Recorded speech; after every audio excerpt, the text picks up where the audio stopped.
Coming up on this Friday edition of Daybreak, in a highly unusual move, 19 American history scholars jointly condemned Japan for trying to pressure a US-based publisher to change the description of the country's wartime sexual enslavement of women. Jordan ups the ante in the war against Islamic State, launching wave after wave of airstrikes against IS militants in Syria to avenge the murder of a Jordanian pilot. Plus, wading into the tax versus welfare debate, Korea's finance minister says tax hikes could fuel deflation and should only happen with the public's full backing. Daybreak begins now.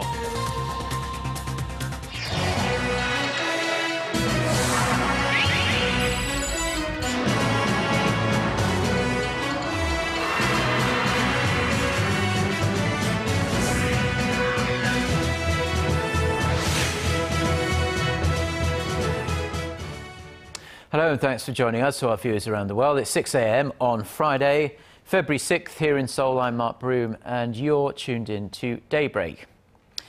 And we begin with a very rare expression of discontent by a group of US history scholars over the Japanese government's attempts to censor history, especially on the issue of its wartime system of sexual slavery.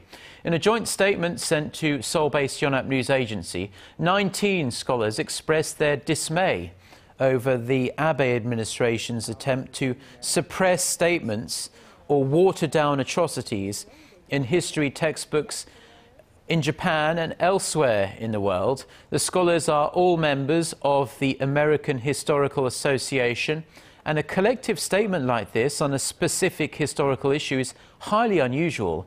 The statement is in response to Japan's attempts to pressure US publisher McGraw-Hill to change how it described the sexual slavery issue in one of its textbooks, Tokyo claiming there were errors in the book. Historians estimate that up to 200,000 women, many from Korea, were forced to work in brothels for the Japanese military. South Korea's chief nuclear envoy says Seoul and Beijing are close to reaching a consensus on North Korea's nuclear program. Wrapping up his two-day trip to Beijing on Thursday, Hwang Jung-guk told reporters that he had productive discussions with his Chinese counterpart Wu Dawei on ways to restart the stalled six-party talks, which are aimed at denuclearizing North Korea. Hwang explained the two sides agreed to work together to prevent North Korea from engaging in, quote, bad behavior, such as nuclear bomb tests. Now, North Korea recently said it was no longer willing to talk with the United States. Washington, however, says it doesn't take Pyongyang's statement that seriously and the door to dialogue is still open. For more on how the US thinks North Korea can actually reform peacefully without a change in leadership, our Hwang Sang-hee reports. North Korea's transformation does not necessarily have to come through a regime change. That's according to U.S. Assistant Secretary of State Daniel Russell at a press conference in Washington on Wednesday. Referring to the transformation in Myanmar's economy, Russell said the opportunities that have opened and the scope of international cooperation has not come at the cost of a revolution. President Obama's remark in a YouTube interview last month fueled speculation that Washington is seeking a regime change in Pyongyang.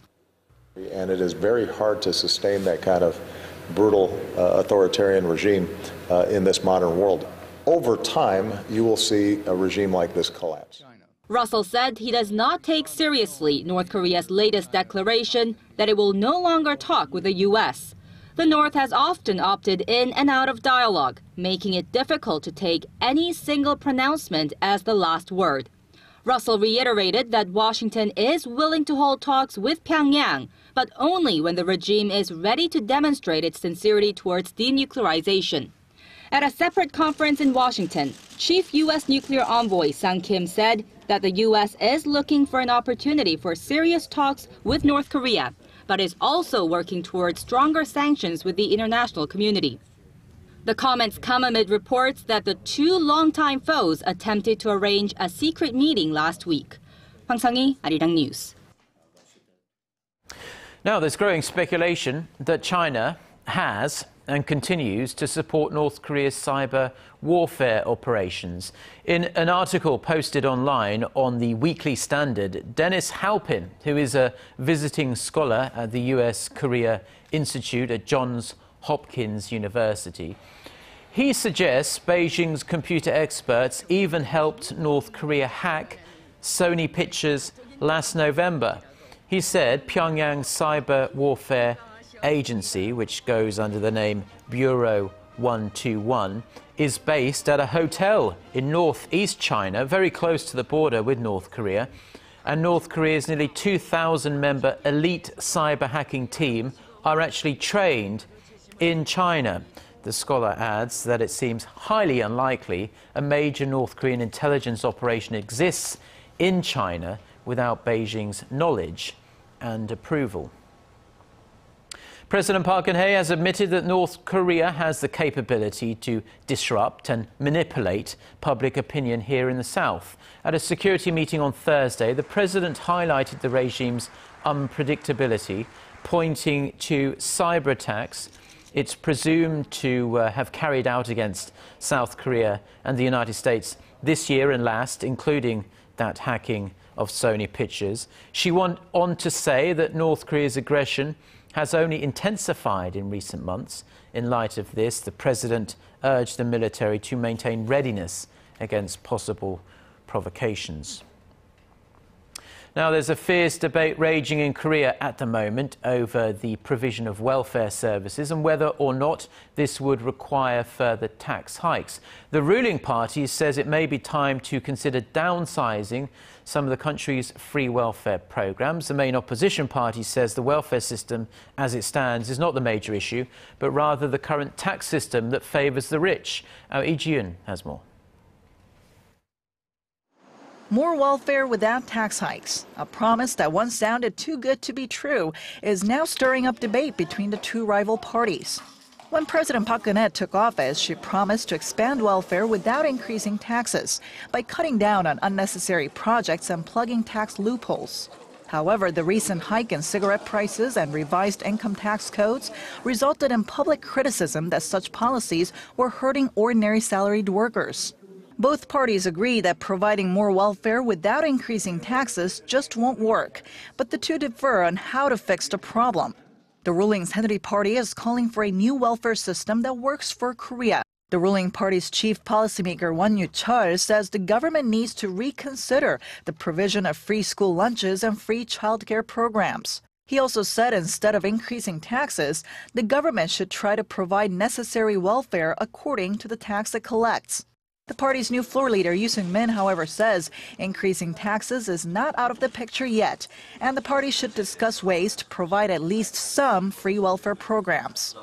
The main opposition New Politics Alliance for Democracy thinks the problem lies with the tax system itself, not on expanded welfare. The main opposition's floor leader, Woo Young-gun, said Parliament should set up a special committee to revise the current tax system. The party also believes that various tax benefits for the rich and the president's pro-business policies are what's causing the country's widened social polarization and the ballooning household debt. With a little more than a year left until the general elections, the two rival camps are under pressure to find a way to appease an angry public that's criticizing the government for squeezing money out of average wage earners. Lee Ji-eun, Arirang News. Now, with all of the debate about welfare versus taxes, a new report from the OECD may help put things into perspective. The report shows Korea's spending on welfare relative to its GDP actually ranks at the bottom of its list, our Song Ji-son reports. Korea's welfare spending is the lowest in the OECD. The country ranks dead last at 28th out of the 28 OECD countries surveyed last year. The index presents welfare spending as a percentage of GDP, taking into account spending on taxes, pensions, and health and social insurance. Korea's welfare spending was just over 10% of GDP in 2014, less than half of the OECD average. That's just a third of the spending of European countries that topped the list. 6 OECD member nations without 2014 data were excluded from the analysis. Separate data from 2013 shows that the tax burden on Koreans was 24% of GDP, which is also well below the OECD average and just around half that of major European countries. Korea's social welfare spending has hovered at the bottom of the OECD for the past 2 decades. The reports indicate that Koreans are paying less for social welfare and are thus receiving fewer welfare benefits than the countries surveyed. Economists say that Koreans need to pay more taxes to ensure they have a strong social safety net, especially with the combination of slowing growth, a low birth rate, and a rapidly aging population that is sure to lean on the welfare system as they grow older. 송지선, Arirang News. Korea's finance minister has also waded into the tax versus welfare debate. Choi Kyung-hwan says he is against raising taxes at the moment, as he believes the extra strain on ordinary people's pocketbooks would exacerbate deflationary pressure on the already sluggish economy, our Hwang Jie reports. Now is not the time to talk about a tax hike. That's what Korean Finance Minister Choi Kyung-hwan said on Thursday at the National Assembly. He said raising taxes will lead to shrinking domestic demand under the current economic conditions, stoking concerns over deflation risks. Choi added, however, that if a tax increase was to happen, it could only be through public consensus. The minister is sticking with President Park Geun-hye's campaign pledge to provide more welfare while keeping tax revenues fixed. And to do so, the government pledged Thursday to make its financial structure more efficient by cutting out overlapping welfare programs and raising transparency in local finances. The finance ministry said it will first merge or discard 600 redundant welfare programs. The move to streamline finances looks inevitable as Korea is expected to post a tax deficit for the 4th straight year in 2015. This amid calls for broader welfare in a country that has one of the fastest aging population with low birth rates. The finance ministry estimates last year's revenue shortfall will stand at over 11 trillion won, or roughly $10 billion. Hwang Jie, Arirang News.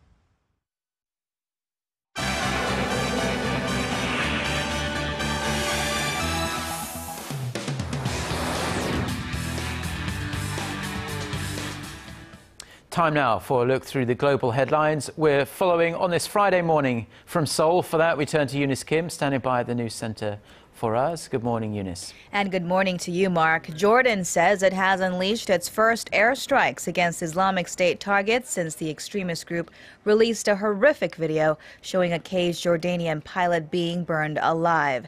Jordan State TV aired video of strikes that it said were over the Syrian city of Raqqa. Iraqi media said 55 militants were killed, including a senior IS commander. Jordan's King Abdullah was in the hometown of that deceased pilot, Lieutenant Muath al-Qasasbeh. The monarch pointed to the skies as the fighter jets flew over the village of Ai on their return home. The father of al-Qasasbeh told CNN that King Abdullah had given him his word that Jordan would avenge his son's death. He also said 30 Jordanian fighter jets participated in the strike, citing the king. Jordan has given no official details on the onslaught, including its location. At the National Prayer Breakfast in the U.S., President Barack Obama condemned those who hijack religion for striking violence around the world. He singled out the IS group as a death cult, but also noted that people of all faiths have been guilty of the deed in the past. Saying no God condones terror, the U.S. leader said those who distort religion for nihilistic ends must be pushed back. He also extended a special welcome to the Dalai Lama, who he called a good friend. It was the first time President Obama and the Tibetan Buddhist leader, reviled by China, attended the same public event. And an early showdown. The finance ministers of Greece and Germany held talks in Berlin, where the two publicly clashed on the viability of the Tsipras government's pledge to scrap austerity. German Finance Minister Wolfgang Schäuble said it was not realistic to make electoral promises that burdened other countries, insisting Athens return to the arrangements reached with the EU. Greece's Finance Minister Yanis Varoufakis said the two had not even even agreed to disagree, indicating that the new leftist government remained resolute on its path. This as Athens' borrowing costs leapt, and the meeting came hours after the ECB said it would no longer accept Greek bonds as collateral for emergency funds. Greece needs to come up with 10 billion euros for its next EU debt payment by the end of this month. And the search continues for missing bodies in the Keelung River in Taipei, Taiwan, as recovery teams cleared up the site on Thursday.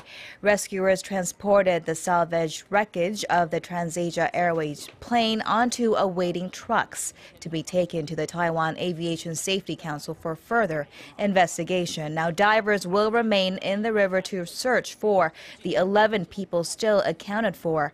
One more body was recovered, bringing the death toll to 31. The captain and co-captain of Flight 235 were confirmed to have died in the crash. Investigators say they made last-ditch efforts to pull the aircraft away from a densely populated area, averting further damage.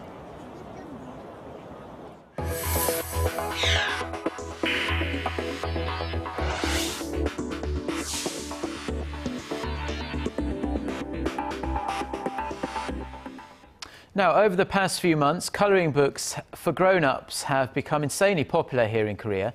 You may be wondering why exactly. Well, the artists and publishers say they are not merely a pointless way to while away an hour or two, but are in fact a form of self-help. Our Gwon-swa reports. Who says coloring is just for kids? These days, grown-ups are picking up their own coloring pencils as a trend that started in Europe has arrived in Korea. Now here's a bestseller that doesn't require any reading, just coloring. Secret Garden was published in August last year in Korea after its original release in 2013 in the UK.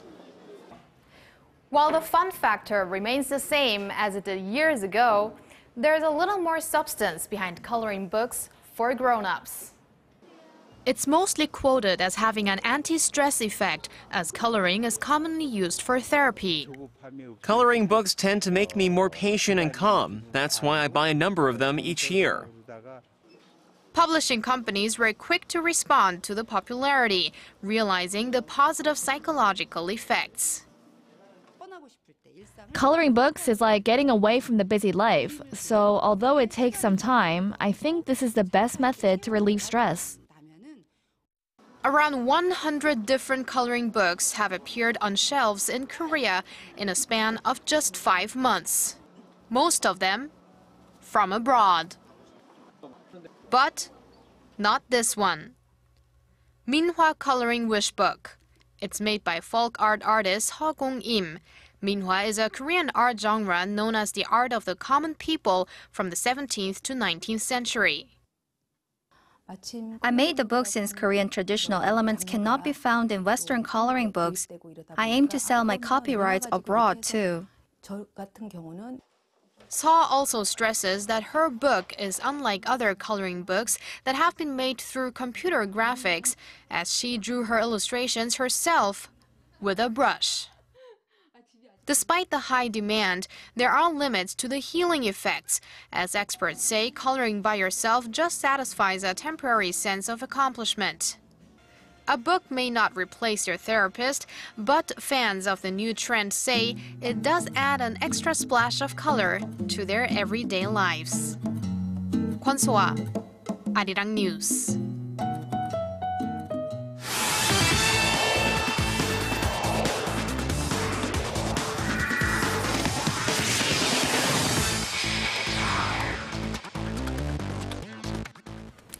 And TGI Friday, everyone, as we kick things off with the Korean national football team, as head coach Uli Stillege's plan for the future were revealed. And as simple as it looks, there's still a lot of work to be done. Well, now that his first task with the Asian Cup is over with, his next task are the 2 A matches set to take place in March, followed by the World Cup qualifiers, which will begin in June. And from there, his biggest task is qualifying for the 2018 Russia World Cup and showing what he's capable of doing with the team in Russia. Meanwhile, the 61-year-old has stated that his final plan is to take them as far as they can in the World Cup and have them ranked in the top 30 in the FIFA ranking. Now, we can all bet that Son Heung-min will be a huge part of manager Uli Stieleke's roadmap to 2018, but for now, his goal is a season with Bayer Leverkusen. Now, a day after Ki Sung-young left for England, Son Heung-min left for Germany on Thursday and held a brief press conference at the Incheon International Airport. There, he talked about how he still feels the disappointment of coming so close to winning the Asian Cup trophy. But at the same time, he did sound pretty optimistic, adding that he's now going to focus on his season with Bayer Leverkusen as he hopes to get him to 4th place this season in order to qualify for next year's Champions League. Now, staying with football, this time over to the Korean Olympic football team, where head coach Lee Kwang-jong has resigned from his post after learning that he's suffering from leukemia. The 51-year-old head coach, who led the Asian Games team to a gold medal last year, returned to Korea a week after flying over to Thailand for the U-22 Kings Cup. And tests revealed that he's currently suffering from leukemia and has unfortunately resigned from his managerial position, despite recently signing an extension to take over the football team for the 2016 Rio Summer Games. Meanwhile, taking over his position will be the national team's assistant coach, Shin Tae-yong. And the weekend's almost here, which means for many of us, it's time to plan what we're going to do this weekend, right? Well, for the Korean golfers in the LPGA, their plan is to win the 2015 Pure Silk Bahamas LPGA Classic. Now, with the Koreans dominating the season's first tournament last week, including Chen Ayan, who took home the top prize, they're now looking for win number 2 in the new season. Now, among them is Park In-bi, who looked to take over her #1 ranking from teenage sensation Lydia Ko, who became the youngest #1 ranked golfer in history earlier this week. At the same time, all eyes will be on Jang Ha-na, who finished tied for second last week in her LPGA debut. Now, from Chan-ho to Jung-ho, they have much more similarities than just their names. They're major leaguers from Korea, and chances are next season we'll see a Byung-ho join the majors as well. Now, Park Byung-ho, who's currently in spring training with the Nexen Heroes in Arizona, has been getting a ton of attention from the Major League scouts as they expect him to be posted after November 1st of this year. And it seems like the two-time KBO MVP is preparing for a possible move already, as he's been playing third base during spring camp, since his first base position isn't as highly sought in the majors. But experts believe that his price will heavily depend on the success of his former teammate, Kang Jong-ho, and his rookie season. And that's going to wrap it up for me. This has been SJ. Have a great rest of the day, and see you guys again for your sports needs.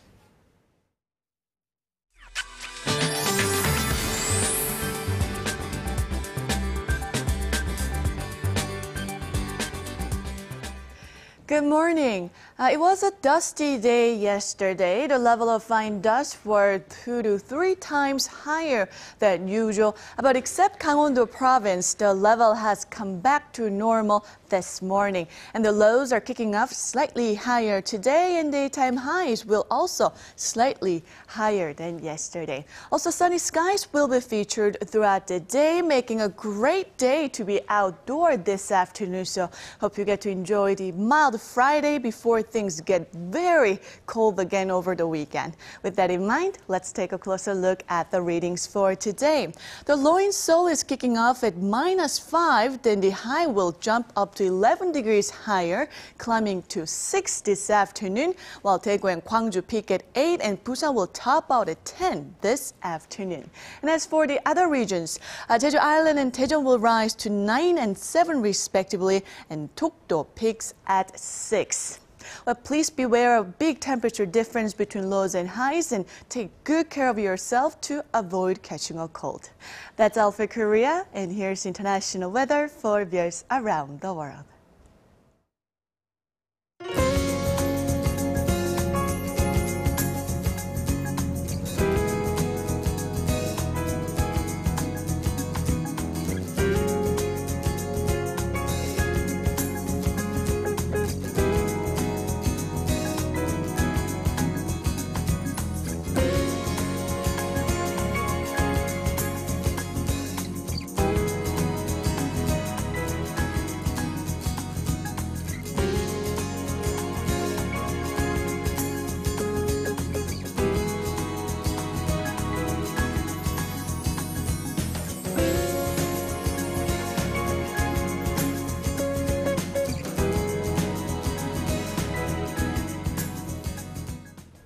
Well, that's going to do it for now. Korea Today is coming up at the top of the hour. Do have a fabulous weekend. Goodbye.